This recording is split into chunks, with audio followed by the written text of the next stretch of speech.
осы саңырауқұлақтар туралы ол өсімдікке жата ма, жануарға жата ма, жеке патшалық па, сол туралы білетін боламыз. Жақсы. Қарасаңыздар оқушылар, саңырауқұлақ туралы қаншама түрі бар екен.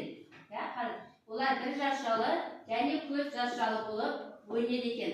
Енді қараңыздар, біз саңырауқұлақ дегенде оны біз қайдан көреміз? Орманнан көреміз, одан біз жетімді болады және жемейтінді болады дейді. Улы болады дейді. Жақсы.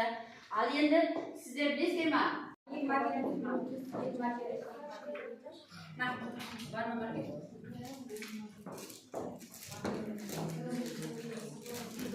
5 минут уақыт беріледі.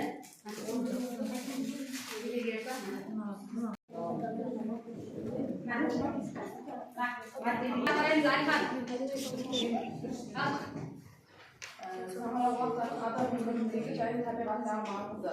Саңырауқұлақтардың адам өміріндегі маңызы, мысалы, оған ашытқы саңырауқұлағын алуға болады. Яғни ол арқылы қамырды ісітуге болады. Ал табиғатқа зияны, табиғаттағы маңызы, өлген жануарларды немесе басқа да керек емес қоқыстарды олар ажыратады, яғни жоғалтады. Өсімдіктер мен тамыр микроза құрып, өсімдіктің су минералды заттарды жақсы сіңіруге көмектеседі. Бұл ормандағы ағаштардың ерекше маңызы. Жақсы. Тағы Зен саңырауқұлақ, олар қарапайым саңырауқұлақтарға жатады. Олар нан, жеміс, өсімдік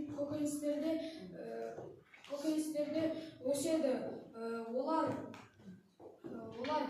табиғаттағы қалдықтарды ыдыратып жіберуге көмектеседі және жерді құнарландырады.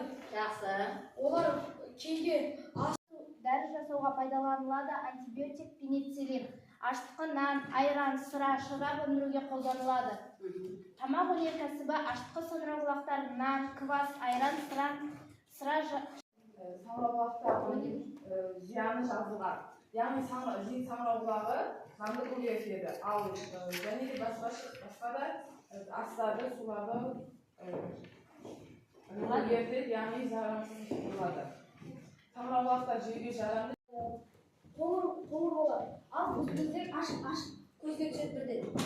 Бұл жеуге жарамды ма, жарамсыз? Бұл жеуге жарамсыз. бұның аты шыбын жұт деп аталады. Ал бұлар жаңбыр жауғанда шығатын қозғұйрық деп аталады. Жаңбыр жауғанда біздің ата-аналарымыз саңырауқұлақ теруге барады, білесіздер ме? Сол кезде көп шығады екен. Жақсы, бағалаймыз, керемет. Ал Ердәулет. Үшінші топқа мен 8 балл беретінен барлығын айтты. Олысында жеуге де оңайтынында, пайдалысында. Керемет. Тағы да басқа да сіздерше айтып қойыңыздар. Бар ма? Айда. Мен бұл топты 8 бағаға береді. Бұл барлығына тоқталып шықты. Улы, пайдасыз, пайдалы бәріне тоқталып шықты.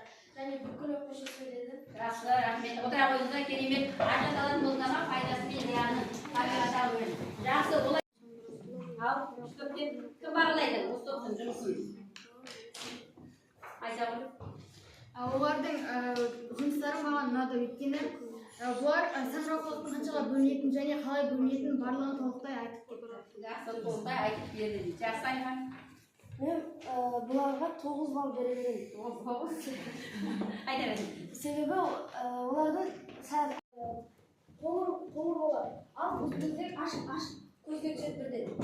Бұл жеуге жарамды ма, жарамсыз? Бұл жеуге жарамсыз. Бұның аты шыбын жұт деп аталады. Ал бұлар жаңбыр жауғанда шығатын қозғұйрық деп аталады. Жаңбыр жауғанда біздің ата-аналарымыз саңырауқұлақ теруге барады, білесіздер ме? Сол кезде көп шығады екен. Жақсы, бағалаймыз, керемет. Ал Ердәулет. Үшінші топқа мен 8 балл беретінен барлығын айтты. Олысында жеуге де оңайтынында, пайдалысында. Керемет. Тағы да басқа да сіздерше айтып қойыңыздар. Бар ма? Айда ғой. Мен бұл топты 8 бағаға береді. Бұл барлығына тоқталып шықты. Улы, пайдасыз, пайдалы бәріне тоқталып шықты. Және бүкіл оқушы сөйледі. Жақсы, рахмет. Отыра қойыңыздар, керемет. Ажаталатын болсама пайдасы мен зияны табиғатқа бөлін. Жақсы, олай. Өсімдіктер мен тамыр микроза құрып, өсімдіктің суми минералды заттарды жақсы сіңіруге көмектеседі. Бұл ормандағы ағаштардың ерекше маңызды. Жақсы. Тағы да. Зен саңырауқұлақ, олар қарапайым саңырауқұлақтарға жатады. Олар нан, жеміс, өсімдік көкөністерде өседі. Олар табиғаттағы қалдықтарды ыдыратып жіберуге көмектеседі және жерді құнарландырады. Жақсы. Олар кейде Бізден ақ саңырауқұлақ антибиотик көзі пеницилл. Дұрыс жауабы. Келесі.